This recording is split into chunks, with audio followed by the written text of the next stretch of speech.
All right, welcome. We're doing a crucial update briefing for you today. We're going deep into a recent intelligence assessment. It's called Orbital Warfare. China refines its weapons. This is a May 2025 case study from Aldoria. Our mission here is really to unpack China's accelerating space capabilities and help you understand the shifting balance of power up there in orbit. Look, this isn't about some far-off theoretical conflict. It's about the very real, very rapid evolution of space. Well, as a potential theater of confrontation. Yeah, and what's really striking about this assessment, this paper, is how current it is. It's an operational look at Beijing's strategic intent right now. Yeah. It details the tangible, frankly, rapid advancements in their anti-satellite capabilities. AST. We're essentially looking at factual intelligence. What is actually happening up there in Earth orbit as we speak? And, General B. Chance Saltzman, the U.S. Space Force chief, he put it quite starkly. He said, the pace with which they put counterspace capabilities into play is mind-boggling. He also mentioned the volume of threats, the diversity of threats that China is presenting is a particular challenge, So that really highlights the immediate concern here for strategic stability. Okay, so let's start with the big picture. What's Beijing's overarching strategic imperative in orbit? Well, if you step back and look at the broader context, China sees space as a direct lever of national power. That's key. It's a tool for sovereignty, a way to project their presence internationally. It's fundamental to their view. Think about it historically, right? From the Silk Road to the Great Wall, their big strategic moves have always aimed at guaranteeing control. That exact same logic now applies to space. Beijing sees it not just for, science and exploration, but explicitly for confrontation and projecting power. This push for mastery in orbital tech is not new either. It's part of a long-standing national program started way back under Mao Zedong. The goal: consolidate strategic autonomy and, crucially, diminish reliance on the West. That does sound incredibly expansive, that strategic vision. So how are they actually making it happen on the economic and technological fronts? Economically, one big piece is their Belt and Road Initiative. It now includes increasingly quite attractive satellite packages for emerging countries. They're effectively using space as a tool of soft power, building out their global influence network that way. And they've also built up this deeply integrated space industry, massive state support, both for the state-owned giants like GAS-C, but also a growing number of private players. This very centralized support, plus standardization and just large-scale production, it lets them flood the market with competitive options. Right. So it's not just what they're building, but how they're pushing it out globally. Okay. And technologically, are they just catching up, or are we seeing real independent innovation here? Oh, they're definitely innovating independently now. I mean, just look at their achievements. Landing on the far side of the moon. There's stated goals for nuclear fusion engines for, deep space travel. And the Tiangong space station, which is operational. Plus, they're pouring money into advanced AI and quantum sensors. The idea is to give their satellites unprecedented decision-making autonomy. So no, it isn't just about catching up or reaching parity. It's really about establishing a parallel technological ecosystem, one that can operate completely outside Western influence. That fundamentally changes global tech standards, and it reinforces their doctrine of, global control. They're aiming for supremacy in any potential future conflict. Okay, this all points to a very clear intent. So what's their official doctrine on space? And how does this feed into what the paper calls their double asymmetry strategy? That sounds important. It's critical, yeah. Recent reports, both from the U.S. DoD and the Secure World Foundation, they confirm it. Beijing has officially declared space a combat domain. That's a major doctrinal shift. It fully integrates space into their military reforms, their strategic thinking. Now, they often frame these actions as defensive, protecting their interests, but their actions tell a different story.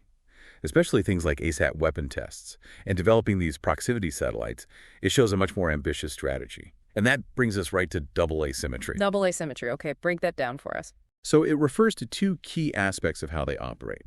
First, there's an asymmetry of threshold. What that means is they prioritize and develop soft kill capabilities. These are actions that can degrade or neutralize an adversary's satellite without physically blowing it up. That lets them operate below the traditional threshold of kinetic conflict, avoiding the big escalations. Second, there's an asymmetry of perception. This is where they deliberately blur the lines between their civilian and military space programs. It makes it really hard for other countries to definitively figure out the intent or capability of any given Chinese satellite. Creates ambiguity, hinders a clear response. These two asymmetries together, they let China advance its agenda without, overtly triggering a direct confrontation. It's subtle but effective. Okay, so if that's their strategic method, how do these asymmetries actually show up in their anti-satellite capabilities? The paper mentioned a two-pronged approach. Yeah. Exactly. First prong, deterrence and resilience. Beijing is laser-focused on multiplying its strategic space assets, building redundancy. This means launching lots of communication and navigation satellites, think the expanding Beidou network, and putting numerous surveillance satellites up in geostationary orbit. The goal there is to limit their own vulnerability, guarantee continuous presence, make sure their operational capabilities keep working, even under pressure. Makes sense. And the second prong, neutralization and domination. Right. Here they use a really wide spectrum of capabilities. As we just discussed, a big focus is on those soft kill methods, non-kinetic ways to disable a satellite. Could be cyber attacks to mess with its systems or electromagnetic jamming to overwhelm its comms or sensors. But alongside those, they are also developing hard-kill kinetic ASATs, weapons designed to physically hit and destroy a satellite. Importantly, those create dangerous debris fields, which is a whole other problem. And then there are these dedicated satellites specifically designed for capture and deactivation missions. The overall aim here is pretty clear. Make space hostile for adversaries while keeping their own access and operations totally unhindered. That sounds like a very comprehensive strategy indeed. Beyond the direct capabilities, the paper also mentions their challenging international norms. Yes, that's another key angle.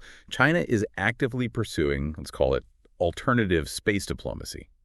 While the U.S. and allies push for binding regulatory frameworks, like the Artemis Accords, Beijing is systematically signing bilateral deals, developing strategic partnerships, notably with Russia, and also various emerging nations. You see the expansion of Chinese ground stations in places like Africa and South America. That's a tangible example of this strategy.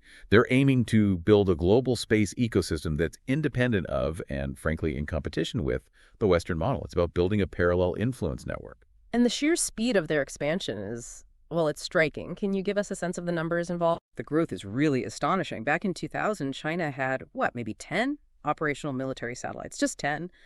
By January 1st, 2025, that number exploded to over 930 satellites. And this huge constellation covers everything: reconnaissance, comms, navigation, early warning, electronic warfare, you name it. Specific programs like the Xian observation satellites use cutting-edge tech, electric propulsion, hyperspectral sensors, and then you have the Qianfan constellation, which is explicitly designed to compete head-to-head with Starlink. Shows their ambition for global internet provision. So yeah, it isn't just about expansion. It's about strategically outcompeting existing systems. Wow, 930. Okay, let's dive into some of the specific satellite programs mentioned. What about their operational capabilities? What do we know about these experimental and military programs? Okay, so our intelligence points to several key experimental satellite families. The most notable are the Xian, or SY series, and the Xijian, or SJ series. These are crucial for testing new space technologies, especially those applied to defense. Things like advanced propulsion, remote sensing, and critically orbital manipulation. For instance, Xian 7, SY7, has been observed conducting rendezvous and proximity operations RPO. That indicates surveillance and potential intercept capabilities. Meanwhile, you have Xian 1201 and 02 deployed way up in geostationary orbit, or GEO. That's where satellites appear stationary from Earth, perfect for constant monitoring of specific regions. So the Xian satellites are for testing. What about the Xijian series then? Are they putting those tests into practice? It's exactly. The Xijian satellites validate these technologies operationally. Take Xijian 17, SJ-17. It's been seen performing proximity maneuvers near U.S. satellites. That clearly showcases active reconnaissance and potentially a jamming capability. But most notably, you have Xijian 21. In 2022, it demonstrated the ability to physically capture and then reposition an inactive satellite. Now, this wasn't just a technical demo.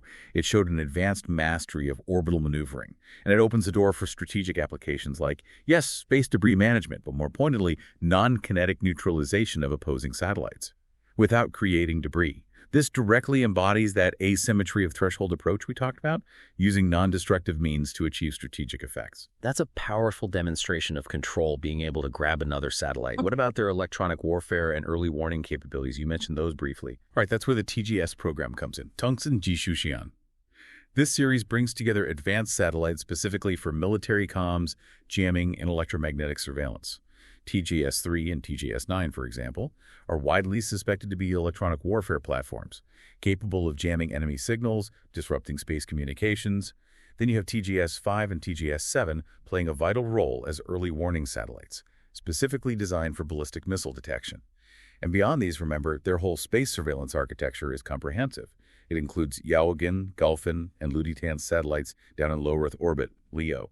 LEO is critical for detailed imaging and increasingly broadband internet, so they get strategic observation of opposing military bases from there too. And we've seen specific maneuvers that, well, raise red flags. Can you elaborate on this pattern of suspicious orbital activity? Yes. Since about 2010, China has conducted numerous RPO operations, rendezvous and proximity operations, and they've moved beyond just simple inspection. Early tests like SJ-12 back in LEO showed initial inspection capabilities, but they've refined this significantly. The SJ-21 incident in 2022, that was a clear escalation. It didn't just approach, it physically docked with an inactive Beidou satellite, Beidou 2G2, and then it towed it over 3,000 kilometers away, way beyond its proper graveyard orbit, before returning to its own operational position. Like I said, not just a test. It demonstrated advanced mastery of orbital maneuvers.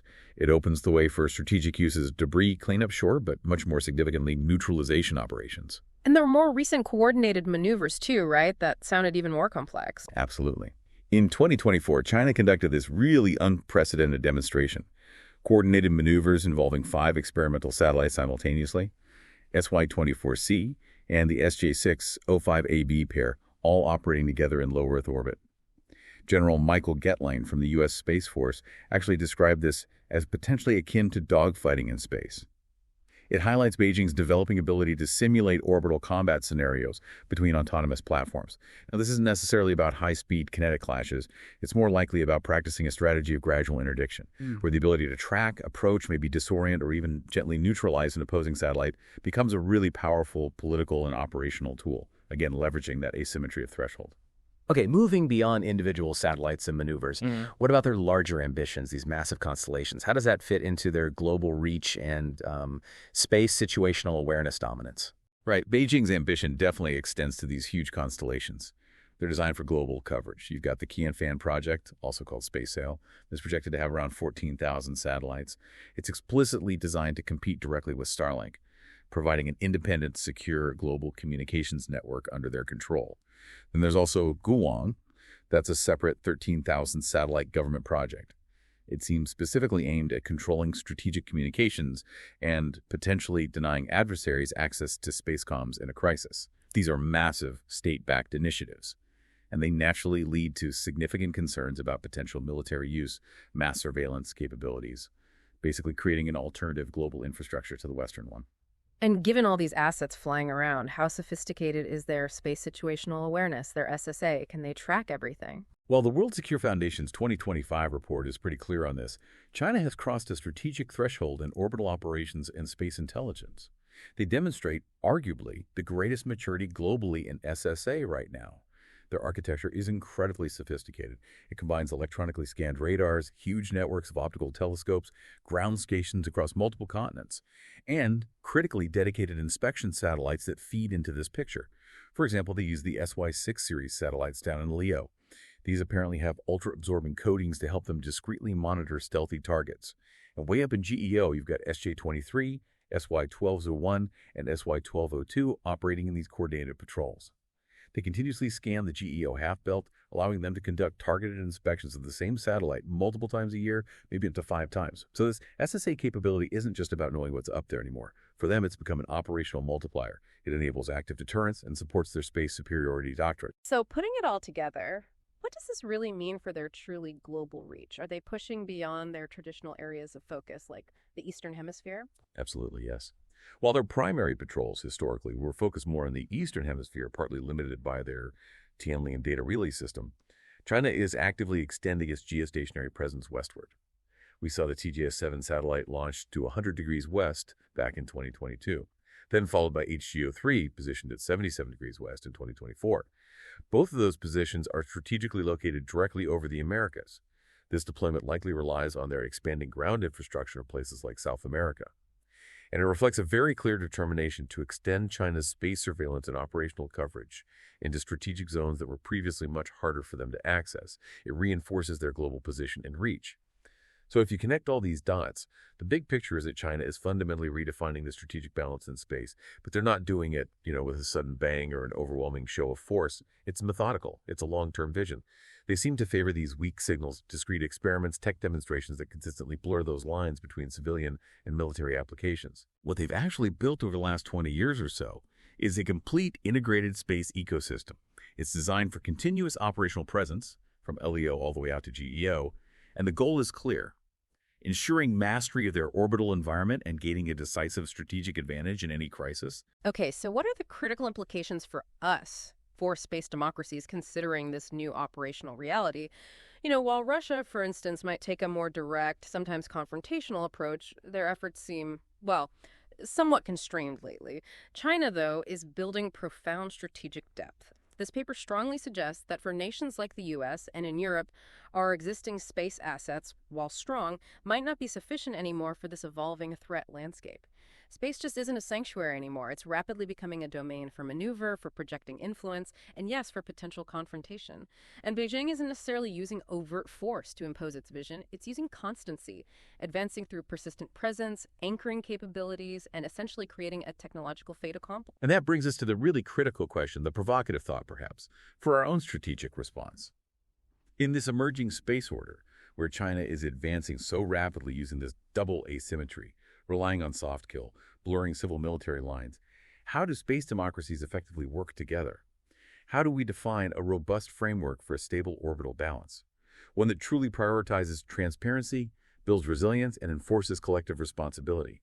The alternative is finding ourselves increasingly relegated to just being observers in this domain, reacting rather than shaping. And that's a future we need to actively avoid.